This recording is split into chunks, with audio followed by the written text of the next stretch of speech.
পবিত্র এক গ্রাম যেখানে স্বয়ং জগন্নাথ দেব একাই বিরাজমান। বলতে পারেন বন্ধুরা, এটা কোন গ্রাম? ভগবানের লীলা বোঝা কার সাধ্যি, সেই লীলার ছোঁয়া পেল যে গ্রাম, সেই গ্রামের নাম জসরা গ্রাম। শুভ সকাল বন্ধুরা, আজ আমি এসেছি নদিয়া জেলার চাকদহের জসরা গ্রামে। খুব সকাল সকাল বাড়ি থেকে বেরিয়ে পড়ে আমি ট্রেন ধরে চলে এলাম ব্যান্ডেল স্টেশনে, এবং ব্যান্ডেল স্টেশন থেকে ট্রেন ধরে চলে এলাম নৈহাটি। নৈহাটি থেকে ট্রেন ধরে চলে এলাম এই চাকদা স্টেশনে। চাকদা স্টেশনে নেমে এখান থেকে অটো নিয়ে চলে এলাম এই জসরা গ্রামে। এই গ্রামে আছে জগন্নাথ দেবের সুন্দর এক মন্দির, যেখানে স্বয়ং জগন্নাথ দেব একাই বিরাজমান। বলরাম দেব এবং সুভদ্রা ব্যতীত স্বয়ং জগন্নাথ দেব একাই বিরাজমান। আজ আমি এসেছি সেই জগন্নাথ মন্দির দর্শন করতে। দেখুন, এই হচ্ছে নদিয়া জেলার চাকদহের জগন্নাথ মন্দির। এই গ্রাম্য পরিবেশে এত সুন্দর বিশাল মন্দির, যা বহু মানুষের অগোচরে। আজ আমি সেই মন্দির দর্শন করব এবং আপনাদেরকেও ঘুরে দেখাবো এই জগন্নাথ মন্দির। দেখুন, এই হচ্ছে মন্দিরের মূল প্রবেশদ্বার। এই প্রবেশদ্বারটি 5টি রত্নবিশিষ্ট কারুকার্য খচিত। দুপাশে আছে 2টি সিংহের মূর্তি, যার জন্য এটিকে সিংহদুয়ারও বলা হয়। চলুন ভেতরে যাই, মন্দিরের ভেতরে প্রবেশ করি।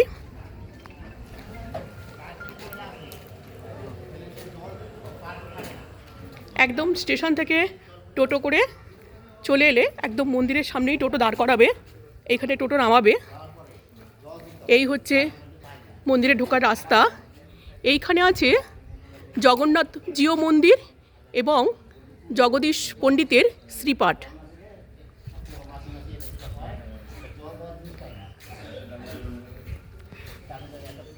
আমি মন্দিরের ভেতরে প্রবেশ করছি। দেখুন, এই হচ্ছে জগন্নাথ মন্দির।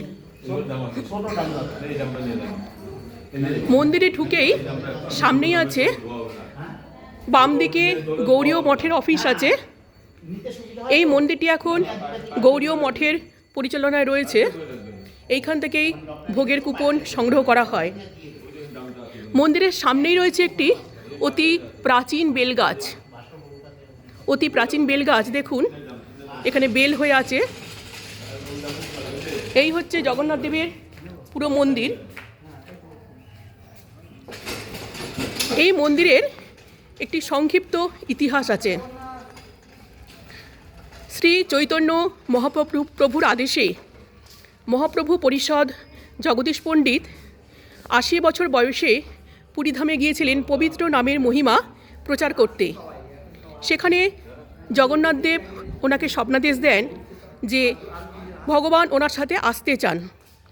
জগদীশ পণ্ডিত জানান যে তিনি খুবই বৃদ্ধ, ওনার পক্ষে এই মূর্তি বহন করে নিয়ে আসা খুবই কষ্টকর।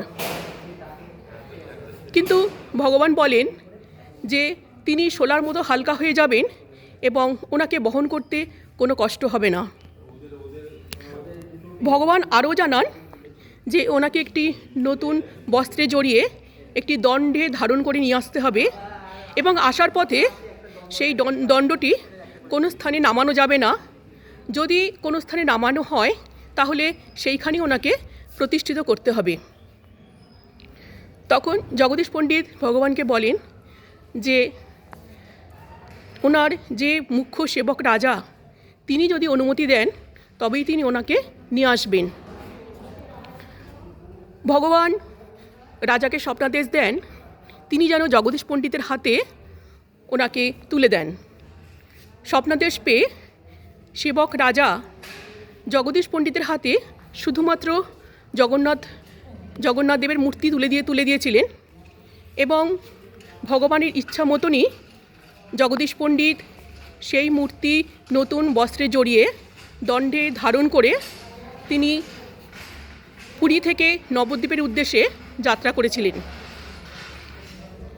এবং তিনি যখন গঙ্গাপথে আসার সময় তিনি যখন জসরা গ্রামে আসেন, জসরা গ্রামে এসে ওনার নদীতে স্নান করবার খুব ইচ্ছা হয়।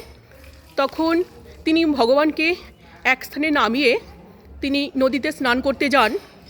নদীতে স্নান করে তিনি যখন ফিরে আসেন, এসে তিনি যখন ভগবানকে তুলতে যান, তখন তিনি দেখেন যে ভগবান অনেক ভারী হয়ে গেছে, তিনি আর বহন করতে পারবেন না। তখন তিনি বুঝতে পারলেন যে স্বয়ং ভগবানের এই গ্রামেই প্রতিষ্ঠিত হবার ইচ্ছা। তখন জগদীশ পণ্ডিত সমস্ত আচার নিয়মকানুন মেনে তিনি ওই গঙ্গা নদীর ধারে একটি বটগাছের তলায় ভগবানকে প্রতিষ্ঠিত করেন। কিন্তু পরবর্তীকালে কৃষ্ণনগরের রাজা কৃষ্ণচন্দ্র এখানে একটি বিরাট বড় মন্দির নির্মাণ করে দেন। 500 বিঘা জমি তিনি এই মন্দিরকে দান করেছিলেন এবং জগদীশ পণ্ডিতও এই গ্রামে স্থায়ীভাবে বসবাস করতে শুরু করেন।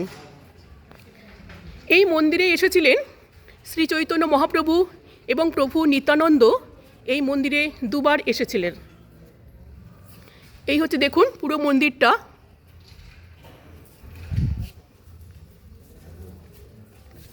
এই হচ্ছে পুরো মন্দিরটা এবং যে দণ্ডে তিনি ভগবানকে ধারণ করে নিয়ে এসেছিলেন সেই দণ্ডটি মূল গর্ভগৃহে রাখা আছে। যদিও গর্ভগৃহটি আমি এখন আর দেখাতে পারবো না, কারণ গর্ভগৃহে ছবি বা ভিডিও করা যাবে না, তাই আমি বাইরে থেকেই মন্দিরটুকু দেখাচ্ছি। আপনারা পারলে একবার এসে এই মন্দিরে স্বয়ং ভগবানকে দেখে যাবেন। এই হলো এই মন্দিরের সংক্ষিপ্ত ইতিহাস। এইবার আমি একটু মন্দির চত্বরটা ঘুরে দেখি, চলুন আপনাদেরকেও দেখাই। এই যে শেড দেওয়া জায়গাটি দেখছেন, এইখানেই বসে সমস্ত ভক্তদেরকে প্রসাদ গ্রহণ করানো হয়। এই শেড দেওয়া জায়গা, এইখানে সমস্ত ভক্তরা এখানে বসে প্রসাদ গ্রহণ করেন এবং পাশে আছে রান্নাঘর। এইখানে ভগবানের ভোগ রান্না করা হয়। এই হচ্ছে রান্নাঘর, এইখানে ভগবানের ভোগ রান্না করা হয়। এই মন্দিরের নিজস্ব একটি সুন্দর বাগান আছে। সেই বাগানে সমস্ত সবজি চাষ হয় এবং সেই সবজি ভগবানের ভোগ রান্নাতে ব্যবহৃত হয়।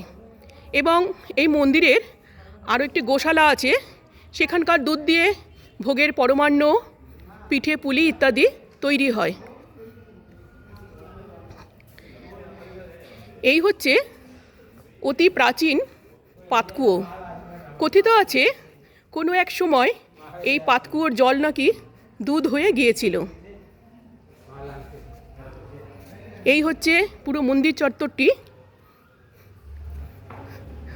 আর এইখানে আছে জগন্নাথ দেবের প্রিয় তুলসী গাছ,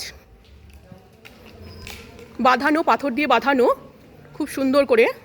এই হচ্ছে জগন্নাথ দেবের প্রিয় তুলসী গাছ। খুবই সুন্দর এই মন্দিরটা।